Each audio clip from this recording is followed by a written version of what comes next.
Thank you very much. I am thrilled to be here. So Nan Weitzman, Global Head of Talent for HP. And I think the title of my session, I don't think I could get through as much of the work that we're doing in 25 minutes, but I am going to take a chance to share with you a bit more about the work we're doing with our culture, some of the transformation projects we're doing that are helping our company continue to drive innovation, especially during a very important piece of our history, which is a very big transformation. So, of course, our story, as I get into some of the work that we're doing, I do want to just highlight a little bit about our story. It really started with a very rich legacy. It's what shapes us today, and of course, what frames us for our future. And so, with that, I do want to just share with you a little bit of our history. About 81 years ago, if you can imagine a tech company 81 years from now, 81 years ago, two gentlemen, Stanford graduates, Bill Hewlett and Dave Packard, started HP in a garage, a dirt floor, in Silicon Valley. Known as the birthplace of Silicon Valley, this garage is where they built their first piece of equipment, which was an audio oscillator. And what you think of an audio oscillator today would be something that amplifies sound. So think of surround sound, maybe me even speaking, and the surround sound in this room, Dolby, THX, those things that you hear. Walt Disney bought multiple oscillators for their ahead-of-the-time film, an animated film called Fantasia. It was to help amplify that score, the music, by using the audio oscillator. So of course, they built lots of technology since then, but one of the key pieces to talk about Bill and Dave is that they, of course, were entrepreneurs. They were also businessmen. They wanted to drive revenue. What founder or CEO doesn't want to drive revenue? But they also were ahead of their time in driving diversity initiatives, in giving employees hours to go volunteer in the community. And then, of course, what's near and dear to them as well is making sure that that individuals felt that they could be inclusive. And we had one of the very first employee resource groups that was for LGBTQ. So that happened 30 years ago. So a bit ahead of their time. And then, of course, 5 years ago, there was a decision made to take what was called HP Co. and split it into two companies. And that decision was so that both companies could move more quickly with innovation because the market is becoming more challenging and competitive. And 4 years ago, in November of 2015, the decision made was a very good one. Here we are 4 years later. I'm not going to read through each of these, but you can see some of the different attributes or accomplishments we've made over these 4 years. Most critical and important, we're number one or number two in all of the markets we play for computers and for printers. We're disrupting the manufacturing industry with our 3D printing and capabilities, as well as the work that we're doing in driving diversity and how we are trying to shape our employee engagement. We've gone up 25 percentage points in the 4 years that we've been this new company. So lots of things to be very proud of, but lots of work ahead of us. Here are just a couple of stats, a little bit about HP today, just to share with you. Here we were 300,000 employees 4 years ago. So think about from an HR perspective, so organizational design and selection, we had to split 300,000 people into two companies. HP Inc. today sits at about roughly 55,000 employees, and you can see some of the stats up here, which of course I'm standing in front of. But a lot of work, a lot of transformation happened. So imagine splitting up two boards, two C-level suites. Where does your CFO go? Where does your CHRO go? I followed our CHRO to HP Inc. But if you look at that, a lot of work, and then you're actually depleting your bench strength. So from a talent management perspective, we had to quickly work very fast to get more bench strength because we depleted it. You know, I don't think all divorces are amicable, but think about an amicable divorce. You gotta set up both homes with 2 kitchens, 2 bedrooms for the children, and all of the different utensils you need in a kitchen. Same type of thing. So a lot of work underway. Obviously, we're very proud of where we've come from. And of course, one of the key pieces for us when we split the company was that our CHRO, Tracy Keogh, asked the question to our employees, what do you want to leave behind? What do you want to bring with you? And what do you want to be known for? And such as our vision today, create technology that makes lives better for everyone, everywhere. That is the inspiration of our founders, Bill and Dave, 81 years ago. And of course, we want to engineer experiences that amaze. We want to build technology that's good for the environment and makes lives better for people, and also helps in an ethical and sustainable way that the technology we're producing has the highest standards. And of course, at the core of everything we do, it's all about innovation. So today we're about our reinvention and how we're reinventing ourselves. So I'm going to talk a little bit about the road forward and of course where HR is playing a very transformational role. So today we sit surrounding 3 key areas of our businesses. And when I talk about our business, we've got our personal systems. This isn't just laptop computers. This is gaming. This is virtual reality. Printing, it's not just your printer at home that people ask me to come fix. I don't do that, but I know people who do. It's about some of the solutions we're creating. Think of the packaging, some of you from packaging companies that are printed. Think about buses, the way we use printing now with textiles in flooring, carpet, walls. That is, a lot of the work that is happening today and going forward. And of course in 3D, everything you see out there. We're being able to print automotive parts, artificial limbs, things that we're doing in the healthcare world. Of course, you've seen the disruption in the dentistry business with being able to print molding to help straighten teeth more quickly and rapidly than braces. So of course, with that, the big piece for us today on the transformation is, in order for us to transform, we have to be very agile at what we do within HR. And so as I look at our HR transformation, you see there, create an agile workforce that outperforms the market. That is what we're focused on. And in order to do that, we actually synced up with our HP Labs organization. They're responsible for all of the innovation of the future of the company. And we built our own HR lab. So we've got resources from HR, but also our HP Labs, so our technologists, distinguished technologists. And we've worked together to focus on the 4 major megatrends. And when you see these megatrends, they all hit each of us every single day. The changing demographics, what kind of benefits do we need for this new demographic of employee?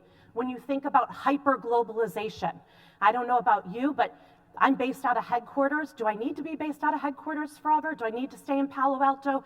What are these roles that are global? They could be based anywhere. So think about that from a compensation structure, leveling, having roles that sit wherever. Rapid urbanization. Do you need to be present in these mega cities?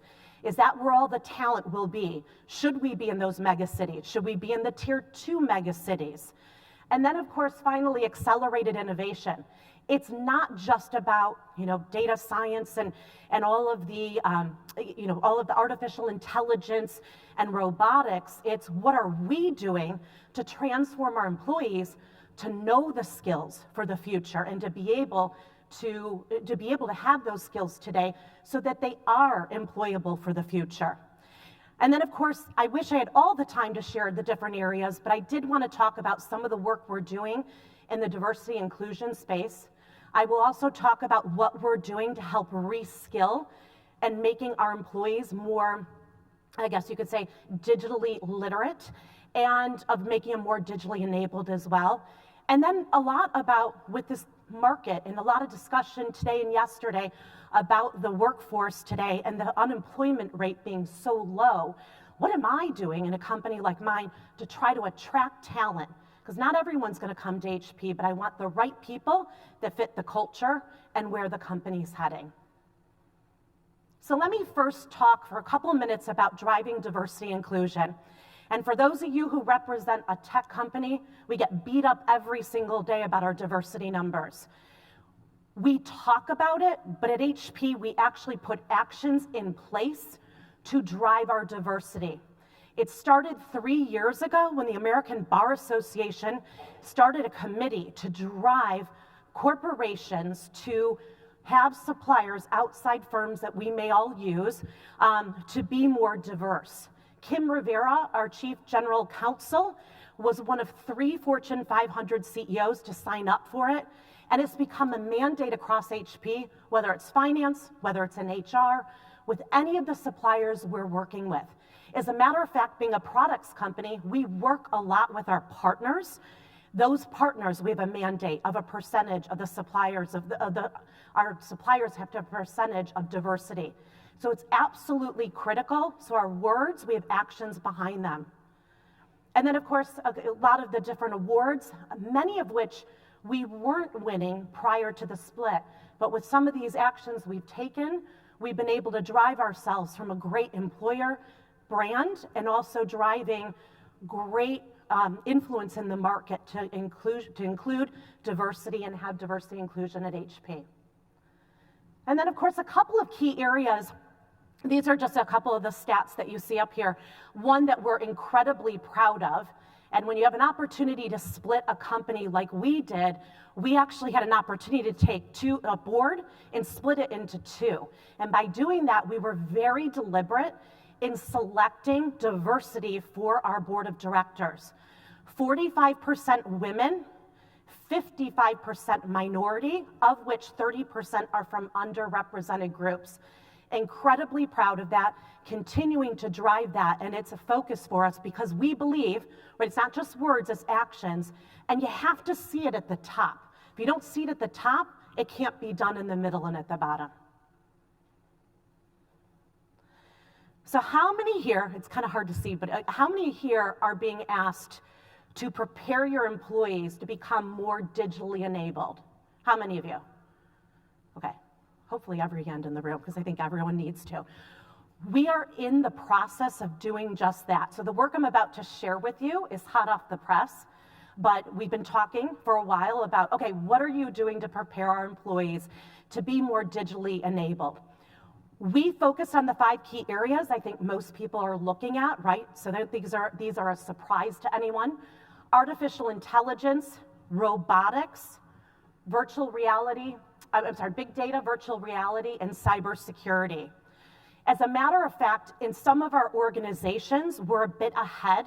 So in our customer support, we actually have, let's say digital employees, chatbots.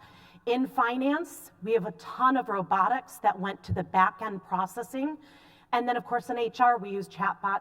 In supply chain, our employees are working with digital employees. So we're ahead of that, but in order to get the whole company ahead, we have to become more digitally literate. As a matter of fact, through our transformation, we created a new office, our Chief Transformation Office, and it is solely focused on digitizing HP. And part of that is the reskilling of our employees and how we're going to go to the market to attract talent with the right skills. So here, what we have is a framework for how we're doing it. So it may be, it's not just a box checking. We want people to be what we call literate and fluent. Think about language. You might be literate, but you might not be fluent. Think about for roles. All of our employees need to understand what are the different digital skills that are needed. Those individuals also need to know how they can take those skills and influence it in ways to improve, automate, or amplify how work gets done. We're challenging everyone to look at their role, their organization, in thinking about this digital transformation and what it means to the work they do. And so what we've got here is there's the knowledge and the understanding, but then there is going to be the piece that's around demonstration. And ultimately, that's going to be the key for us as we're going through this right now. So for example, we have a platform that we use that talks about these 5 key areas, and it shares in our, what we call Power Your Possible, it sets the point of view for HP on what are the skills and why they're important to us. That's just knowledge, that's just information, but getting employees integrated into these digital words, the digital focus, the digital strategy. And then, of course, with key partners, PwC being one of them, we have implemented a gaming module where you can test your digital fluency, and so fun, interactive ways for our employees to test their knowledge. But it goes a lot more beyond that. It's one thing to have knowledge, and it's one thing to play a game, but it's the other in building the roadmap of the so what, as I call it. And so what you see here, this is just an example of an employee track for robotics. So this is for an individual that would go through the process. There's 4 key components. First would be either using one of our outside platforms or our inside platform, the Power Your Possible. But LinkedIn, Udacity, General Assembly, using some of their platforms that we partner with for the knowledge and the ability of our employees to learn more about these skills. The second would be actually taking this and doing a design thinking session around either a role or a particular area of the organization. The art of storytelling, being able to get up in front of a group and share that story of how the design thinking session went and being able to articulate the goal of whatever digital transformation or work that you've proposed, how it would come to life and what that outcome would look like. And then finally, actually doing a real HP project. Maybe it's in your organization, maybe it's throughout Pan HP, through our transformation office, but it's bringing to life the things that they're learning so we can put it into play. And so the question I'm often asked, and I said it just a little bit ago, so what? So you do this, what happens next? The most important piece is for us now to be watching how businesses are accelerating their future and putting more innovation and more technology into place, and that their talent within the organization are starting to take that data and being able to use that data to continue to grow and develop that organization. But the big piece for me sitting in the role that I've got today, in 2018, I compared our data science hiring to 2019. In 2019, I hired 70% more in the data science field. That was all external hires, and a piece for us on metrics will be how many of our own people do we start moving to some of these new roles, and that's going to be a test of how we measure ourselves for success. So once again, this is in progress. We still have more work to do, but this is how we're setting up our employees to be more digitally literate and be digitally enabled so that they can help with the innovation. Because if we don't do it, they're not going to have the right skills for the future, and it's not going to help the company innovate. So the final area, the key area that I'm going to talk about today, is about attracting talent. You know, how do you attract talent in this ever-changing market? We all, whether you represent a tech industry, a competitor, doesn't matter. We're all hiring for the same skills. Those same skills are going to be the ones that are most competitive. And with the workforce out there, how do you attract the right talent to fit your culture and what you need? It's less about the job itself, it's the capabilities for us that people bring. And of course, sitting in Silicon Valley in my backyard, I've got lots of startups. I got some real cool names that sit out there. So of course, the one thing for me is how do I attract great talent in a really heavily competitive marketplace? So one thing that I was asked when we had split the company, I took on the legacy employer brand. It had been about 4 or 5 years old. Fast forward 2 years ago or last year, we just implemented our new employer brand. And people would say to me, you know, Nan, how do you bottle up what I feel here as an employee or a candidate that came through? Many candidates have told me, hey, I wasn't interested, but once I came through and saw your guys' presentation, I came to your offices, I saw your customer welcome center, I see the products you're making, I'm interested. How do I bottle that up? And I spread that out into the market. And so we actually started with our own employees. We started with new employees that have been around for 35, 40 years. Of course, my CEO, the luxury of my CEO is he was an intern, so an engineering intern many years ago. But we talked to everybody about what makes them stay at HP and why HP. And so this was very important to our employees that it was aligned to our culture. And I didn't set out right away, like most people would think, oh, you're a new company, get a new brand and a new employer brand. You have to let the culture marinate. You have to let the culture come to life before you go through this exercise, because the culture needs to show up in your brand. So here is our overall statement at HP. You can reinvent what matters most in your career, across the company, and for people everywhere. And we framed it around 3 key areas, and it was empowering culture, globally connected community, and breakthrough innovation. As a matter of fact, our tagline, reinvention, has woven its way into our employer brand. It's absolutely a key piece of everything we do. And to tell you the truth, it was one of those, so what? Now, how do you make this come to life in a brand? And so we thought, okay, people were telling us we need to be authentic, we need to be real. And what's more authentic and real than using your own employee stories? And we did just that. So we showcased employees from around the world. This is actually one of the key pieces for us. It was all about what our employees do to influence the work that they do. What outside influences help impact the work? We talked many years ago about dividing work and personal, now bringing them together and showing how they influence one another. And of course, at the heart of it is all about reinvention. Reinvention begins with me. And if you ever want to do something fun, it caused a big, healthy competition within HP for all of our business leaders to say, okay, how many people do you have? How many stories do you have? But this is just a small representation of the over 150 stories that we're developing and we're continuing to refresh. And the focus, once again, is to really show the real and authentic side of our employees.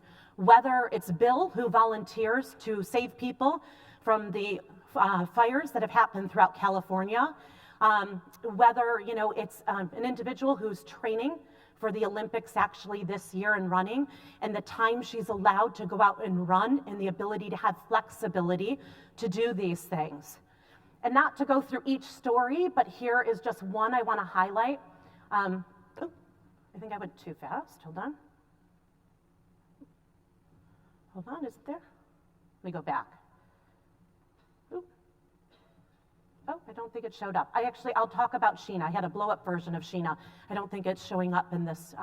Sheena is a great example of somebody who is what is called a master scuba diver. I don't know if you've got scuba divers out there. I'm a voyeur. I like to watch people scuba dive. Not so interested in going, I'm a little claustrophobic, not so interested in going into the water. Sheena absolutely believes that scuba diving is about risk-taking. For those of you who do it, I'm sure there's a lot of risk that you take by doing it. It gives her a thrill, it gives her passion, it motivates her to show up with her team. She runs a customer support team in India, and it helps her drive them.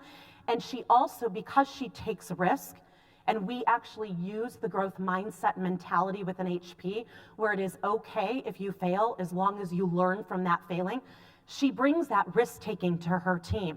She is one of the most incredible teams that gets world recognition for everything that they do, and their inspiration, many of it comes from what she's able to do and how she shows up to work. So of course, we are implementing these stories throughout some of the core different areas, both our internal promotion, external promotion, obviously, as we do this through our different digital channels. We reframed our Talent Scout program. No longer is it just employee referral, but it's talent scouting, and we've got that influence and woven in there. And then, of course, one of the key pieces that we also implemented that followed on from growth mindset training and unconscious bias training is we developed an abbreviated 3-hour session, mandatory session, for all managers across the globe that hire. And it talks about how you build your own brand. It gives them information on how to articulate our brand, how you can develop your EVP, how to give that 90-second elevator pitch. It also talks about the importance of diversity in the interview process, in particular interview teams. And it also talks about how to assess talent against our leadership capabilities and how to assess them for a growth mindset. So these are some of the things that we're bringing the brand to life and some of the other initiatives that we're working on to our managers and ultimately onto our employees. So with that, I think I've got a video in here. Oh, the video didn't. The video there?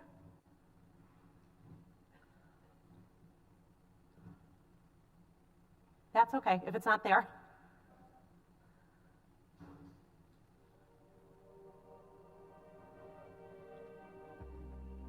Is it there or is it there? I think I'll just take a nod. Is it there or not? Okay, all right, well there. Then I was gonna end with the video, a little bit about our culture and how our culture is influencing our innovation. That was teed up to go, but I will stop there and see what questions you have for me. Questions? I think we got one there.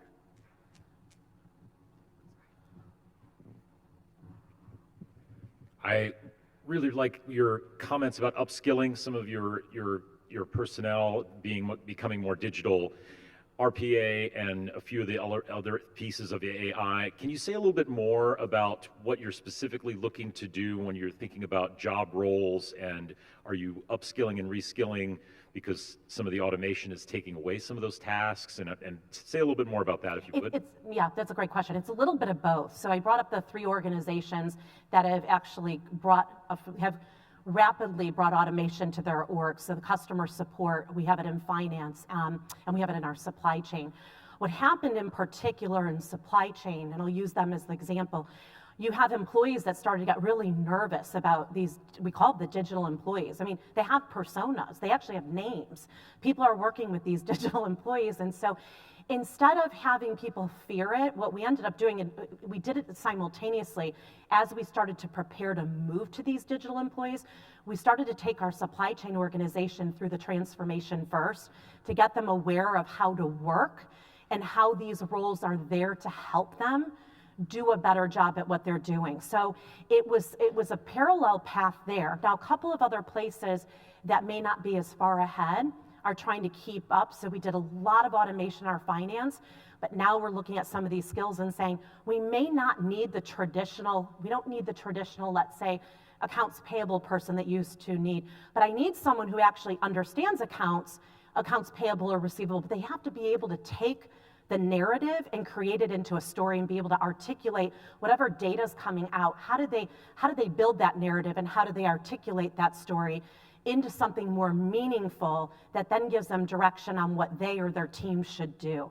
So it is an important piece. It's really trying to shape how the automation's helping them to be better, and these skills are absolutely important for the future. And I think we see it across the board. You know, whether you're at a fast food restaurant or different places, you're seeing this, but ultimately it's trying to get our employees around the fact that this is happening, but if you come along, we'll give you the right skills to make you employable for the future.